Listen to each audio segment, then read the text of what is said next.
Kura-kura yang ingin terbang. Di sebuah danau, hiduplah seekor kura-kura. Ia selalu berada di sana dan tak pernah pergi kemanapun. Kura-kura tersebut senang sekali memandangi langit. Ia selalu membayangkan dirinya dapat berada dan bermain di atas sana. Suatu sore yang cerah, kura-kura sedang menikmati udara di sekitar. Kura-kura melihat seekor kupu-kupu yang cantik terbang melintas di sekitarnya. Kupu-kupu itu terbang dari satu bunga ke bunga yang lain dengan sangat anggun. Alangkah indahnya kupu-kupu itu. Andai aku bisa terbang seperti mereka. Gumam kura-kura dalam hatinya. Tak lama kemudian, kura-kura mendengar kepakan sayap rombongan burung yang terbang di atas danau. Kura-kura lantas melihat ke langit. Ia terkesima dengan kawanan burung yang dapat terbang dengan sangat indahnya. Mata kura-kura pun berbinar. Pasti sangat menyenangkan bisa terbang bebas seperti mereka di atas langit. Andai aku dapat terbang seperti mereka, pasti rasanya sangatlah bahagia.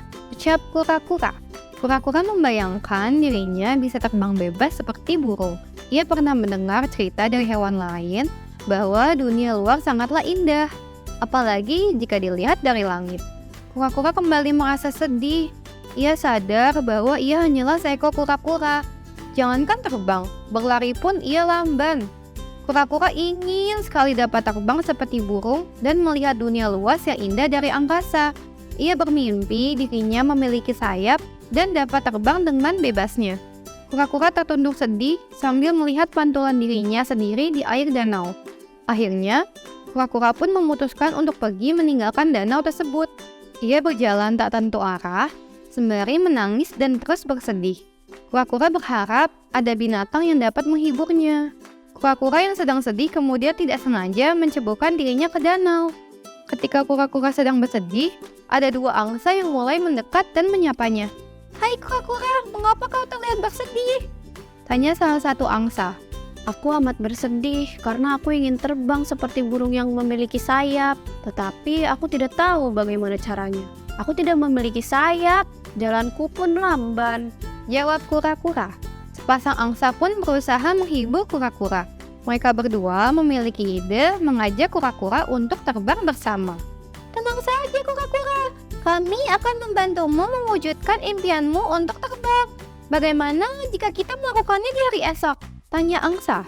Benarkah itu? Boleh sekali. Terima kasih angsa, kau amat baik kepadaku.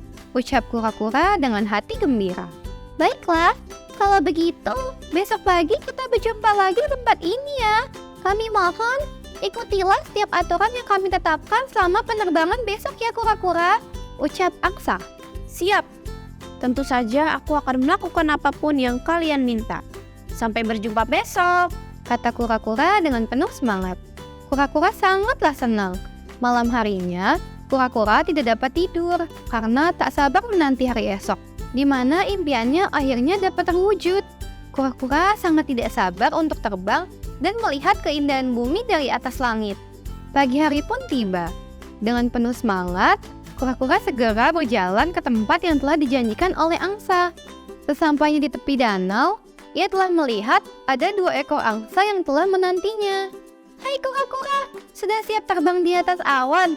Jadi begini, kami akan terbang sambil memegang batang kayu ini. Kamu hanya perlu menggigit batang kayu di bagian tengah dengan sekuat tenaga. Namun, perlu diingat, jangan sekali-kali membuka mulutmu karena itu akan membuatmu terjatuh. Paham?" ucap salah satu angsa. Tenang saja angsa, aku akan menggigitnya sekuat tenaga dan tidak akan melepas mulutku, kata kura-kura berjanji. Setelah kura-kura menggigit batang kayu, kedua angsa juga memegang kayu di masing-masing ujung, lalu mulai mengepakkan sayapnya. Perlahan-lahan, mereka terbang ke langit. Kura-kura sangat gembira karena mimpinya menjadi nyata. "Kura-kura, ingat pesanku. Kamu harus diam dan menggigit kayu ini erat-erat dengan gigimu. Kau akan melihat keindahan bumi dari langit.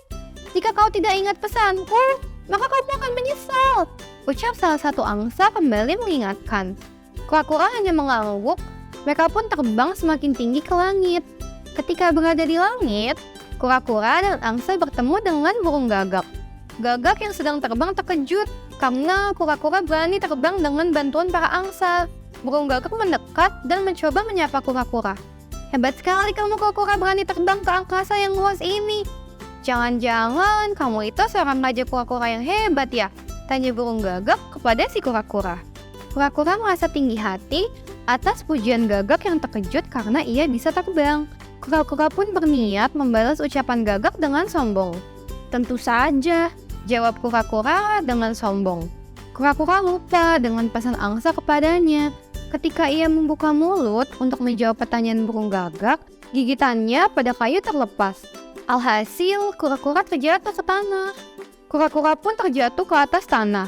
Untung saja, ia memiliki tempurung keras yang melindunginya agar tidak terluka. Meski begitu, kura-kura merasa menyesal karena kesempatannya untuk terbang menjadi sia-sia. Apalagi ia lupa tidak mengikuti perintah dari angsa. Nah, dari dongeng fable ini, anak-anak diajarkan untuk tidak bersikap sombong. Apalagi ketika mereka berada di posisi yang tinggi. Seperti kura-kura yang merasa hebat hanya karena dapat terbang.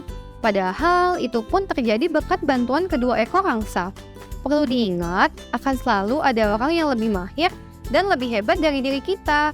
Mama bisa mengajarkan si kecil agar tidak merasa sombong dan tinggi hati. Tetaplah bersyukur atas setiap kelebihan yang kita miliki.